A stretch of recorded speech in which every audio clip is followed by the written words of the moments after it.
Tristan barely said a word when he stepped off the school bus that Monday. Eyes too quiet for a kid who just moved across 3 states, too still for someone 12 years old. And yet, somehow, you knew. Something about him unsettled the air, itself, like static before a lightning strike.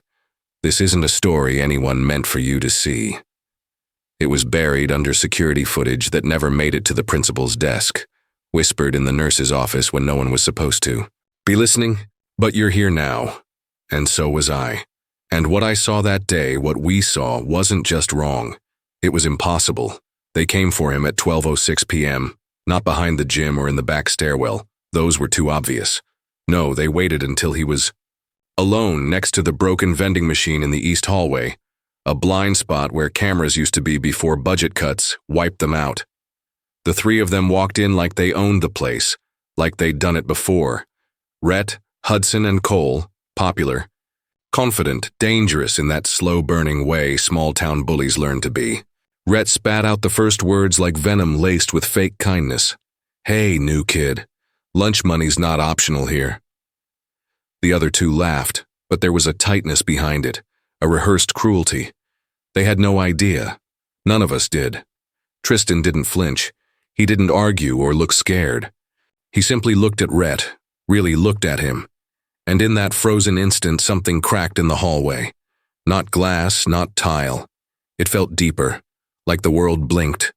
For a second, just a second, I swear to God, the lights overhead flickered, and the vending machine screen lit up with 3 words no one ever programmed into it. He knows already. Hudson went pale, not visibly, not dramatically, but his voice caught in his throat, and his hand trembled. Then Tristan said something so softly that only the closest mic picked it up later during review, barely a whisper. You picked the wrong ghost. That's when Cole vanished, gone. No sound, no scream, no camera glitch. 1 second he was beside the others, grinning wide, and the next, nothing. Just an echo, a vacuum in the air, a jacket puddled on the floor like he'd melted through. His skin. Rhett started screaming, then sprinted toward the office. Hudson stood there like his body had forgotten how to move. And Tristan? Tristan calmly walked down the hallway and disappeared out the emergency exit. No alarm ever triggered. He was already past it. None of us slept that night. The school didn't call the cops. There were no missing person flyers. Cole's name was wiped from attendance by morning, his locker cleaned out like he never existed. Even Rhett and Hudson won't talk about it. They act like he moved schools, like they don't have nightmares anymore. But I saw Rhett 2 weeks ago. He hasn't spoken a full sentence since. The strange part, the part no one's talking about, isn't what Tristan did, it's what he is. I checked the files. No records, no transfer, no guardian contact. Just a name scrawled on a class roster in permanent marker, written in someone else's handwriting. And then, a voicemail left on my phone last night. A baby's voice, clear, unnerving, unnatural. It said one name, Tristan. But here's what will keep you up tonight.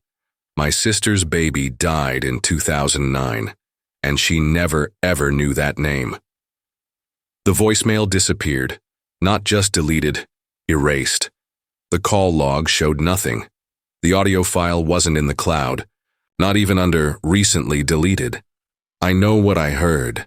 That voice didn't belong in any rational corner of the world. It wasn't a glitch. It wasn't my mind playing tricks. But that's the first thing people say when something can't be explained. Maybe you imagined it.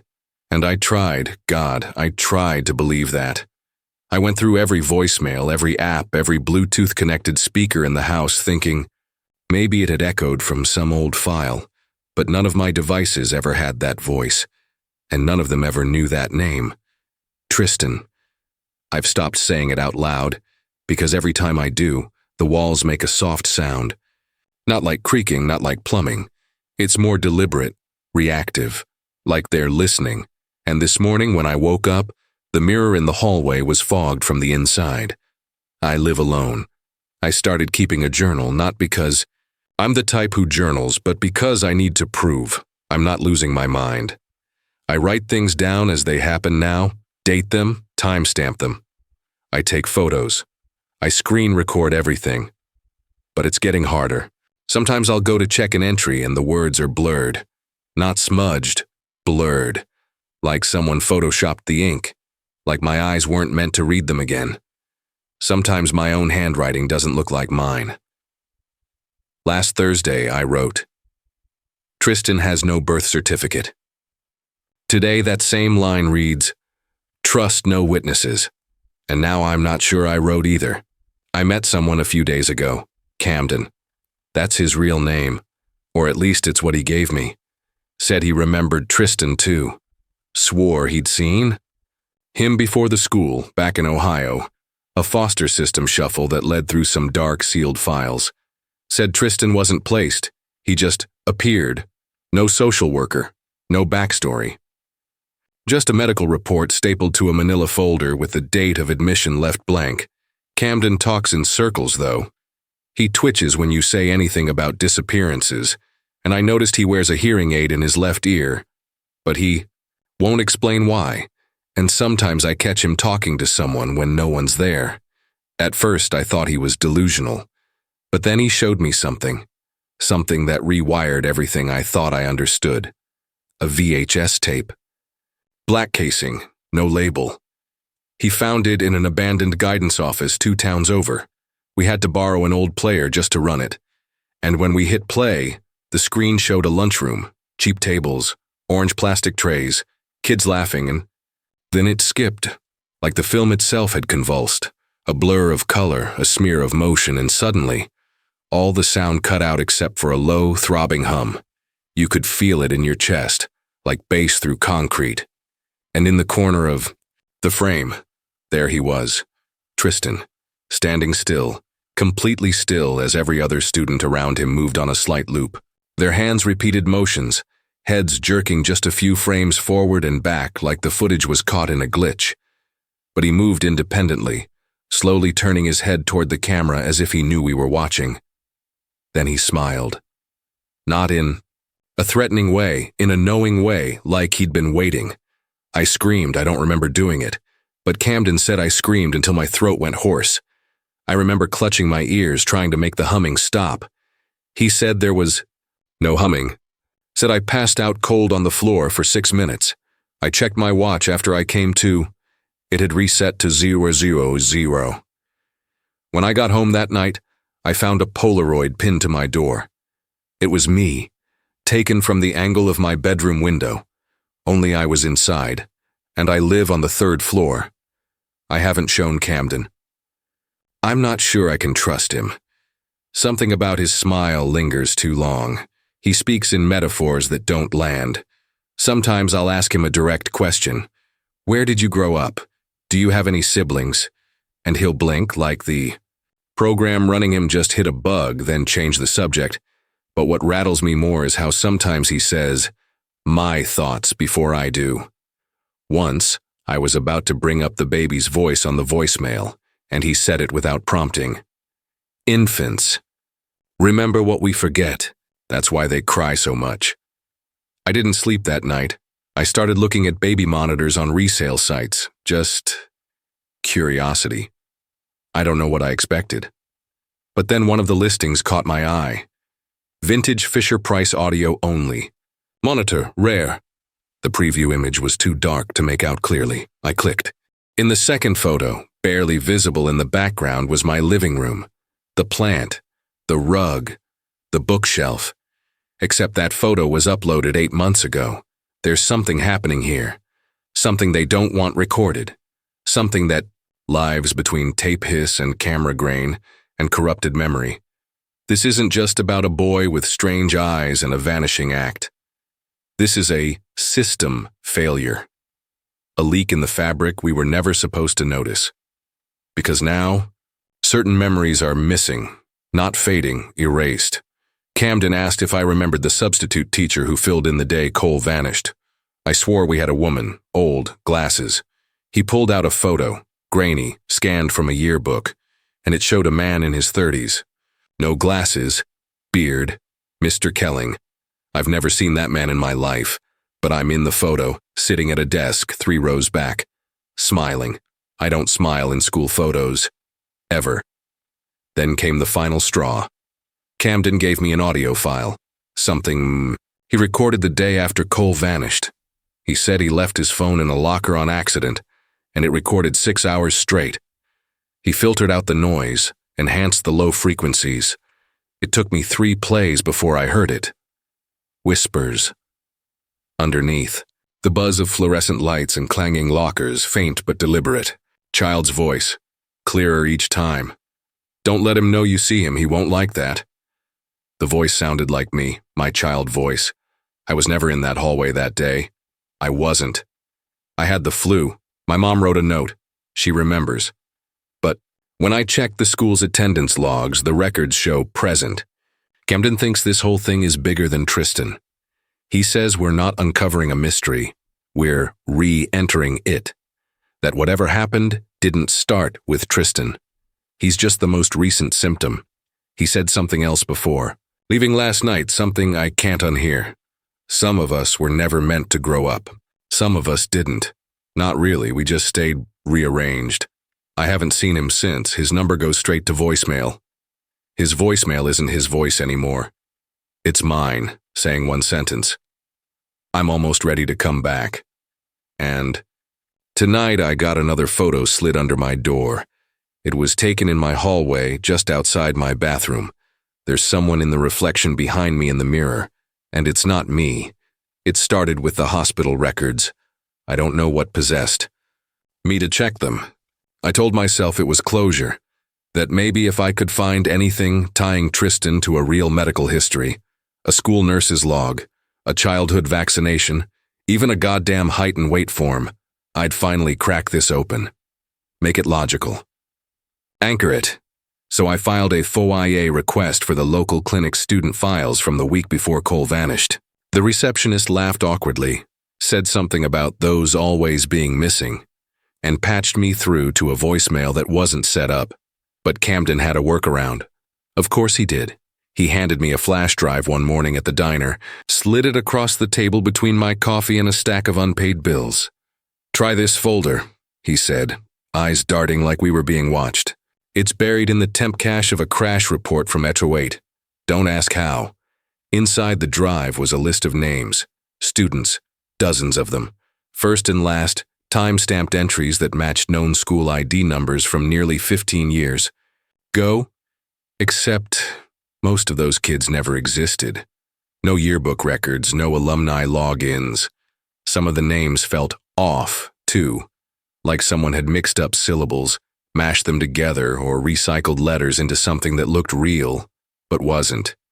Except for one name that hit me like a sucker punch, Calder M. Rain. I knew that name. Not from school, not from any friend group, but from somewhere. My stomach dropped like I'd stepped onto a staircase that didn't exist. I couldn't explain the feeling, just knew that name, viscerally. It ached. I Googled it. Nothing. Just a dead-end obituary from 1996 for a man 3 states away. But then I dug deeper, tracing archived files from an old newspaper database in Ohio, and found a single clipping, scanned poorly, printed with misaligned ink. Boy missing after school lockdown, claims of vanishing echoed by multiple students. Before story retracted. Local principal resigns, no body found. Last seen hallway mirror near cafeteria. My skin went cold, because I remember our school having a lockdown. I remember rumors, whispers about someone no one could describe. Not a name, not a face. Just someone we all agreed used to be there. But I don't remember the story. I don't remember the event, just the hole it left behind. Memory glitch, mystery uncovered, hidden truth. You're not crazy. They lied to you. It hit me in waves. The feeling wasn't just déjà vu. It was recognition. That moment when your dream starts aligning with something you've actually lived, but had no memory of until now. Like remembering pain, not as a sensation, but as a place. A layout of a house you've never visited but know exactly how to navigate. I thought for a brief moment I'd solved it. That Tristan wasn't a person, that he was a placeholder. A fill-in for a traumatic event our town scrubbed clean. The collective amnesia, the files that change, the children who vanish without grief or ceremony. It all pointed to something procedural. Government cover-up, secret psychiatric testing, mass memory manipulation. I let myself believe it because it made sense. It gave me something to fight. I even told Camden. We met again. He looked tired, thinner, like something had been feeding. Off his sleep. I figured it out, I said. He's not real. He's the shape they use when they need to erase something. When something gets through, he's not the danger, he's the symptom. Camden smiled, not a happy smile. You finally made it to the first layer, he said. Most people don't even look past the mirror.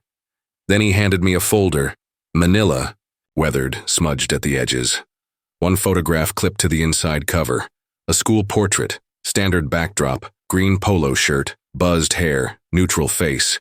It was me. At least, I think it was. The eyes were darker. The ears weren't quite right, but the file said my name. My real name, the one I stopped using years ago. The one only my family ever called me.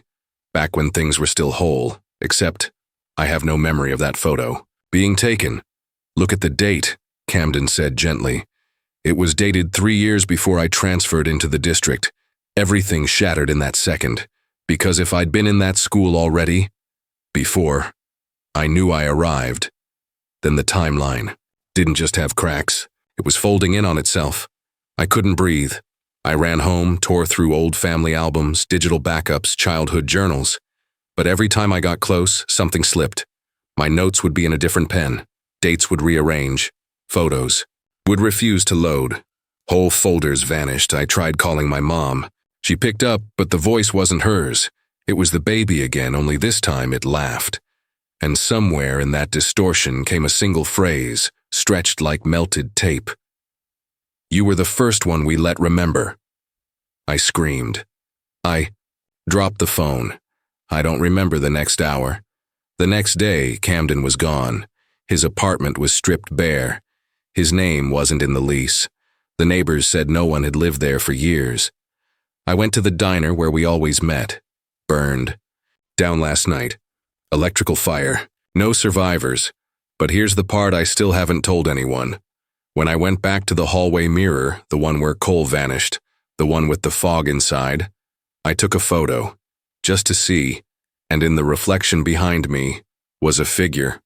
No face, just shape. Familiar posture. Wearing a green polo shirt and buzzed hair, it was me. Not now. Then, from the photo in the folder, staring directly at the camera, hand pressed to the glass, and behind him, stretching off into a hallway that doesn't exist in our building, was a line of children. Some with faces I recognized, some without faces at all of them watching, all of them waiting. I thought this was about Tristan. It never was. Tristan was just the latest version. I was the original. And they're trying to put me back. I started getting the envelopes 2 weeks after Camden disappeared. No stamp. No return address. Just my name, typed in the exact font from the school attendance slips. Courier New 12-point, like it had never left the administrative office where it all began. Inside each was a single page, always the same thick stock, always folded into perfect thirds. The first one held a list of dates, no context, just a sequence. October 5th, 1999. May 14th, 2002, November 7th, 2016. I read them aloud without thinking, and my ears began to ring. Low, pulsing, like a sound from inside the bones. My nose bled. I passed out on the kitchen floor. When I woke up, the paper was gone. I thought I was losing it. Until I met Tessa. I didn't know she was watching me. Not until she stopped me outside my apartment and asked if I'd seen the shapes yet. I asked her what she meant. She didn't blink. The ones on the backs of road signs, she said. You know, the ones that don't reflect light. I laughed at first, but she didn't. They look like graffiti until they don't. Until you notice they only show up after something's been erased. She reached into her coat and pulled out a piece of paper. Same weight, same fold. Inside it, a hand-drawn circle, filled in with black ink, 3 jagged lines cutting through it. I recognized it immediately. I'd seen it carved into the wooden desk in room 207, the one they always kept locked, the one no one ever claimed to have taught in. She told me she used to dream in color, bright cinematic dreams. Then one night in college, she saw her childhood bedroom in grainy black and white. Same angle, same shadows. Except something was under the bed breathing. When she woke, her roommate was gone, never enrolled, never moved out, just erased. And in her place was a mirror. That was the first time she'd seen her own reflection lag. Since then, she'd met others. A network, if you want to call it that. Not organized, aware. People who'd started remembering things they shouldn't. People who received letters with no sender. Who had the same childhood photo but with different people in the background. Who heard their own voices on recordings they never made. They met in abandoned parking lots. At closed libraries. They didn't trust phones or the internet. Their stories didn't go viral because the force behind this didn't let them. You were right all along, she told me, eyes glassy. It's not about Tristan. It never was. It's about what watches through him. That night, she gave me coordinates, abandoned schoolhouse 3 towns over. Not on any recent map. Said it burned down in 2007, but no fire report exists. We drove there in silence, headlights flickering like the car didn't want to go. As we neared the location, the air got heavier, as if something was pressing down on the vehicle from above. Not gravity, not fear. Memory. Inside, the building was cold and wrong. The walls were painted the same dull blue from our old elementary hallways. Fluorescent lights, somehow still buzzing. Illuminated rooms that should have collapsed. We stepped into what used to be the library. The books were blank, every single one. Just spines and pages of bleached paper. Except one, an old composition. Notebook, faded cover, a child's handwriting inside, but it wasn't random. It was mine. Page after page of events I never lived. Names I didn't remember. A page titled, The Ones Who Watch. Next to it, a sketch of dozens of eyes. All the same shape, all pupilless.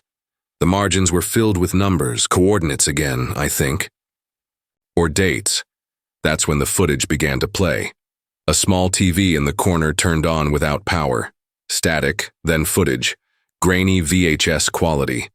A school hallway, time-stamped 20 years ago. There I was again. Or someone like me. Standing at a locker. Behind me, something moved. Frame by frame, it came closer, not a person. Shape, like a silhouette in reverse, sucking light into itself. I turned off the TV. When I looked up, Tessa was staring at the wall. There was writing now, glowing faintly beneath the paint. A phrase we both read aloud, like we had no choice. You let them in when you looked away. Suddenly, everything made sense. The gaps, the symbols, the dreams we all kept having of doors opening when no one was home. We weren't targeted. We were hosts. The ones who noticed, the ones who remembered too much. And whatever this was, whatever lived behind mirrors and signals and outdated school forms, had marked us not as enemies, but as recipients. That night I didn't sleep. Instead, I started finding more people. A janitor who remembered cleaning up after a blood spill in a hallway no one else recalled. A retired librarian who swore she used to file books by smell because some of them screamed when opened. A man who spoke only in dreams, muttering coordinates as he slept, waking with bruises shaped like fingerprints across his back. They all had stories. They all received envelopes. They all said the same thing. We are being watched through ourselves. There are symbols you can't unsee once you've seen them. A triangle etched into the corner of an old classroom door. The circle in the eyes of a child drawing. The broken clock hands that always point. To the moment before a memory is stolen. Tessa called them memory anchors. Said the only way to survive this was to keep one thing, just one, real. A song. A smell. A scar. Mine was the scar behind my ear. I never knew how I got it. Until I did. The footage resurfaced a week later, leaked supposedly. from a government vault labeled classified internal only, a series of behavioral studies on children exposed to untraceable radio frequencies in the early 2000s. No audio, just footage. Room 207, children staring into mirrors. One by one they blinked and became someone else.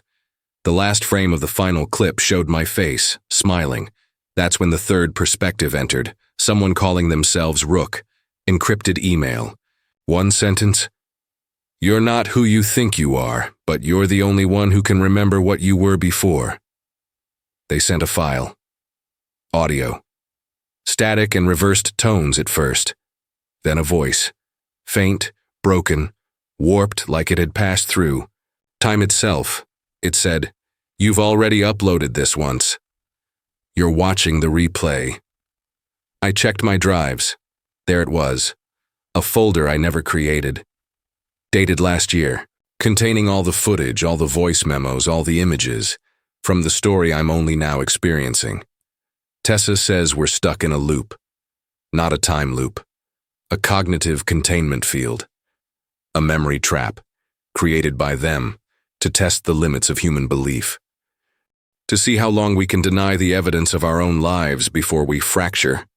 Because they don't need to control everyone. Just the ones who look too closely. Just the ones who start to tell. That's what this was. Not exposure. Initiation. And if you've made it this far, if you've seen the symbols, felt the skip in your memory, heard the voice calling out from somewhere behind your screens, then you've already been marked. And what happens next depends on what you choose to remember. But remember this. We were never meant to watch ourselves. They built mirrors so they could watch us from the other side. And now that you've looked back, they're watching you too. I didn't return to the mirror because I wanted answers. I returned because I had nothing left to protect. Tessa was gone. Not missing, gone. Her apartment scrubbed.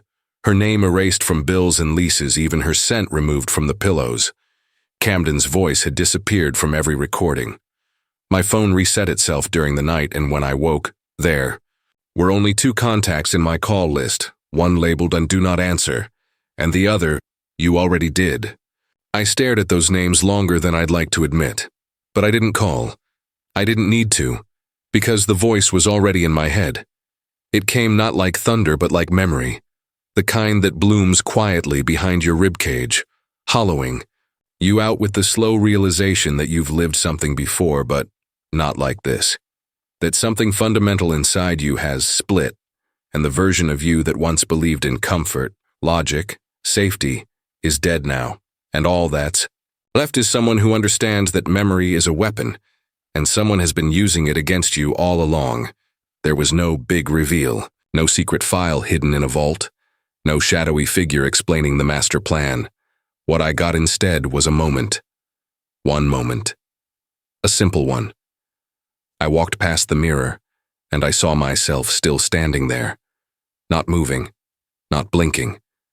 Just watching me. Though not a trick of the light, not a dream. I kept walking, didn't stop, didn't scream. Just turned the corner, sat down on the floor like a child, and finally let it all fall apart. Here's the confession.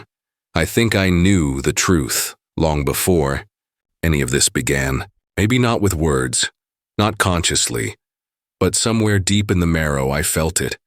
Every time I flinched from my own reflection, every time I woke up remembering someone I could never name, every time I looked at a photo of my childhood and knew something was missing, not a person, not a place, an entire presence. The presence of being whole. The real question was never what happened to us. It was, why would anyone want to take it away? Why strip our stories? Why rewrite our timelines?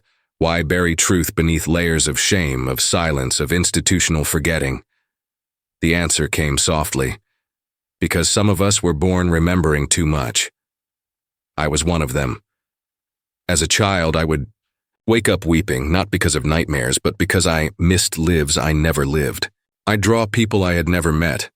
I'd cry when certain songs came on, not because of what they sounded like, but because of what they used to sound like, in versions I could no longer hear.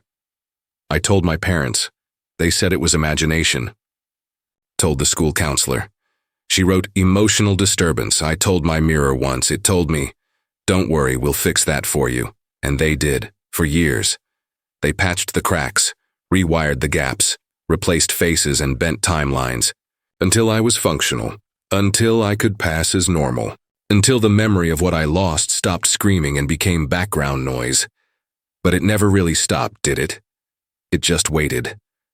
Until something, Tristan maybe, or the idea of him, walked back into my life and shook the box hard enough for the dust to rise again. For the memories to start bleeding through. And now here I was, no friends, no past, no certainty left, just me and them. They don't speak in words, not really. They speak in echoes, in fears you thought you buried, in details that suddenly change when you're not looking. They don't take you all at once, they let you watch yourself fade, let you grieve in real time, let you make the choice.